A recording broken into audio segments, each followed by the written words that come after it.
3 adolescentes salieron de casa una tarde de noviembre. Ninguna regresó. Lo que ocurrió entre esa tarde y el momento en que sus cuerpos fueron hallados, 75 días después, destruyó la inocencia de una generación entera. La noche del 13 de noviembre de 1992, Miriam García, Toñi Gómez y Desiree Hernández, 3 amigas de 14 y 15 años, decidieron hacer autostop desde Alcácer, un pequeño pueblo valenciano, para ir a una discoteca en Picassent. Eran chicas normales, con vidas normales, pero esa decisión las colocó en el camino de 2 hombres que no tenían intención de dejarlas volver. Durante semanas, España entera buscó sin respuesta. Las familias aparecían en televisión. Los vecinos organizaban rastreos. La Guardia Civil inspeccionaba cada camino rural, cada casa abandonada, cada rincón del territorio valenciano. Nadie imaginaba que el horror ya había ocurrido, que las 3 habían sido arrastradas a un lugar oscuro donde nadie podía oírlas gritar. El 27 de enero de 1993, un apicultor encontró los cuerpos en La Romana, una caseta abandonada en medio del campo. Estaban envueltos en una alfombra. Los análisis forenses revelaron que habían sido torturadas, violadas repetidamente y asesinadas con extrema brutalidad.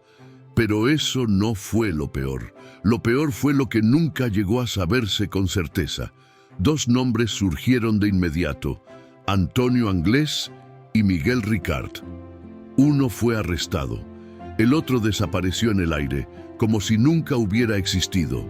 Y con él desaparecieron también las respuestas que las familias merecían, porque lo que ocurrió esa noche no fue solo un crimen, fue el inicio de una de las mayores fugas de la historia criminal de España y de un secreto que algunos nunca quisieron que saliera a la luz. Miguel Ricard fue arrestado el 30 de enero de 1993, apenas 3 días después del hallazgo de los cuerpos. No intentó huir, no resistió. Se entregó con una calma inquietante, como si supiera que ese momento llegaría tarde o temprano. Pero cuando comenzó a hablar, sus palabras abrieron una puerta hacia algo mucho más oscuro de lo que nadie esperaba. En sus primeras declaraciones, Ricard confesó haber participado en el secuestro. Dijo que había estado presente, que había visto lo que ocurrió, pero insistió en una versión que repetiría durante años. Él no fue quien mató a las niñas. Según su relato, todo había sido obra de Antonio Anglés y su hermano Enrique. Él solo había sido un testigo aterrorizado, incapaz de detener lo que estaba ocurriendo. Los investigadores no le creyeron del todo, porque había algo en su forma de narrar los hechos que no encajaba. Hablaba con demasiado detalle sobre cosas que solo alguien muy cercano podía saber. Recordaba gestos, palabras, momentos específicos que un simple observador no habría retenido. Y cuando le preguntaron por qué no había intentado ayudarlas, simplemente bajó la mirada. Mientras Ricard era interrogado una y otra vez en una celda, Antonio Anglés ya había desaparecido. El 28 de enero de 1993, un día después del hallazgo de los cuerpos, Anglés abordó el City of Plymouth, un barco de bandera irlandesa que zarpaba desde el puerto de Valencia hacia Dublín. Los registros portuarios indicaban que había subido como polizón. Nadie lo vio bajar. A partir de ese momento, Antonio Anglés se convirtió en un fantasma. Su rostro apareció en carteles por toda Europa. Interpol emitió una orden de captura internacional. Programas de televisión dedicaron horas enteras a intentar rastrear su paradero. Pero Anglés nunca fue encontrado, ni un rastro, ni una pista sólida, como si hubiera decidido borrarse de la existencia. Y mientras el país entero buscaba al fugitivo, algo más inquietante comenzó a emerger en los despachos judiciales. Las pruebas físicas recogidas en La Romana no coincidían del todo con las versiones que Ricard estaba ofreciendo. Había ADN, había huellas, había evidencia biológica que podría identificar a todos los responsables. Pero durante años, esas pruebas permanecieron intactas, sin ser analizadas con las tecnologías más avanzadas. ¿Por qué? En 1997, Miguel Ricard fue condenado a 170 años de prisión. El tribunal determinó que había sido coautor material del secuestro, las torturas y los asesinatos. Pero Ricard nunca dejó de insistir. Él no mató a nadie. Durante más de 3 décadas, desde su celda, repitió la misma versión una y otra vez. Hasta que en 2025, algo cambió. En noviembre de ese año, Ricard admitió públicamente que había mentido. Reconoció que durante todos esos años había ocultado partes importantes de lo que realmente ocurrió aquella noche. Dijo que lo había hecho por miedo, por protegerse, por no cargar con una culpa aún mayor de la que ya tenía.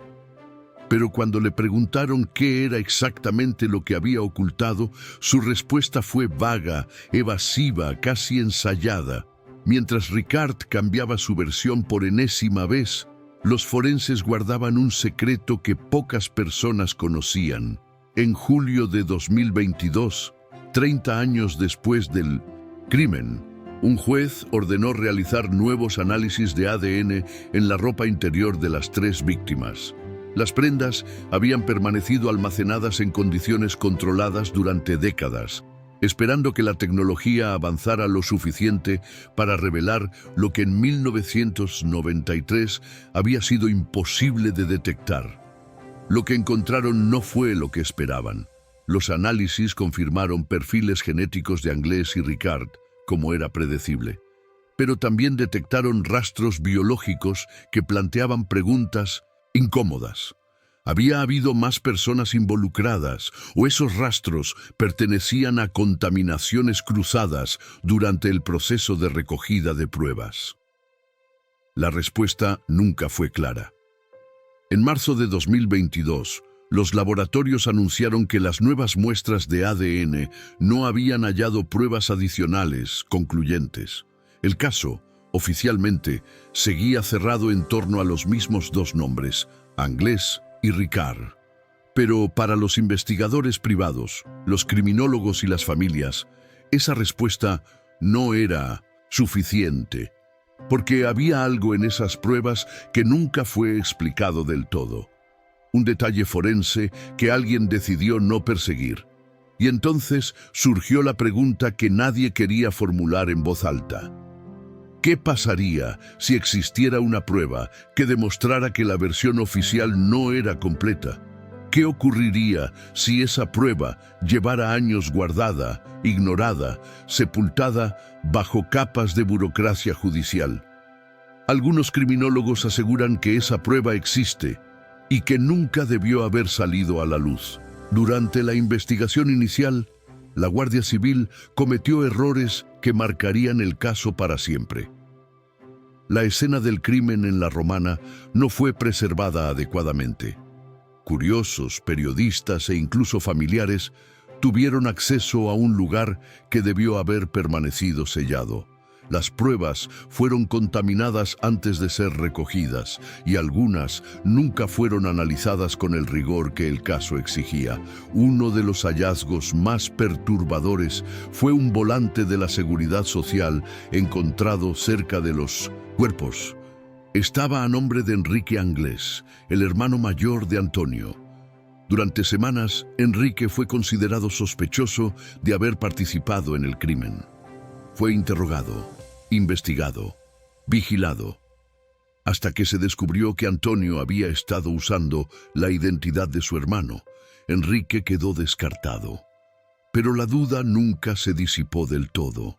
En septiembre de 2022, Enrique y otro hermano de Antonio, Roberto, murieron con apenas un mes de diferencia. Ambos fallecieron por enfermedades tras largos periodos de hospitalización. Cuando la noticia se hizo pública, los investigadores se dieron cuenta de algo inquietante. Ya no podrían cotejar su ADN con las muestras sin identificar halladas en la romana. Si alguno de ellos había estado involucrado, esa puerta acababa de cerrarse para siempre. Pero en noviembre de 2025, un equipo de criminólogos liderado por el perito judicial José Ríos anunció algo que cambió el panorama. Por primera vez en 30 años, se habían encontrado pruebas forenses reales y nuevas. Durante una reinspección ocular de los vehículos vinculados al caso, localizaron una reacción compatible con sangre en el asiento trasero, donde había viajado una de las víctimas. Esa mancha encajaba perfectamente con la versión que Ricard había declarado años atrás. Antonio Anglés había golpeado a una de las chicas durante el trayecto. Además, los análisis pendientes sobre pelos, tapicerías, raspaduras y objetos hallados en la romana podrían confirmar definitivamente que las atrocidades se cometieron allí mismo. Esto descartaría la teoría del segundo enterramiento que algunos documentales sugirieron durante años. Pero también revelaría algo más oscuro, que todo el horror ocurrió en un lugar donde cualquiera pudo haber escuchado algo, donde alguien pudo haber intervenido y nadie lo hizo. Los perfiles genéticos sin identificar que se hallaron en los años 90 y que algunos interpretaron como señal de más implicados, probablemente correspondan a las propias víctimas. En aquel entonces, el ADN de Miriam, Toñi y Desiree nunca fue cotejado con las muestras. Un error técnico que alimentó décadas de teorías conspirativas. Un error que nunca debió ocurrir. Antonio Anglés desapareció en aguas irlandesas en enero de 1993. La última vez que alguien supo de él estaba a bordo del City of Plymouth, un barco mercante que cubría la ruta entre Lisboa y Dublín. Según los registros, nunca llegó a bajar en el puerto. Desde entonces, su rostro se convirtió en uno de los más buscados de Europa. Pero nunca fue hallado. Existen dos teorías principales sobre su destino.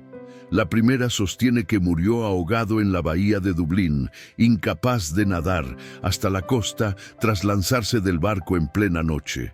La segunda, mucho más inquietante, afirma que sigue vivo, escondido bajo una identidad falsa en algún lugar del mundo. Si aún respira, Antonio Anglés tendría ahora 56 años y podría estar observando desde las sombras cómo su nombre aún resuena en España. Periodistas que investigaron su fuga durante años aseguran que Anglés tenía las aptitudes, el instinto y la formación necesaria para sobrevivir. Era alguien acostumbrado a moverse en los márgenes, a adaptarse, a desaparecer cuando era necesario. No sería la primera vez que alguien borra su rastro durante décadas, ni la última.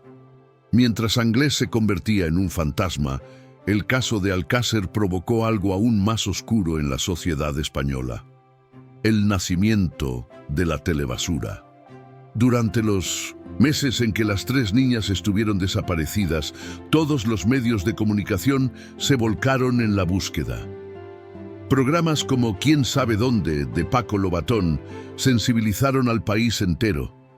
Pero la noche del 27 de enero de 1993, cuando se anunció el hallazgo de los cuerpos, algo cambió para siempre en la televisión española. Los medios comenzaron a especular sin control. Se difundieron teorías conspirativas sin fundamento.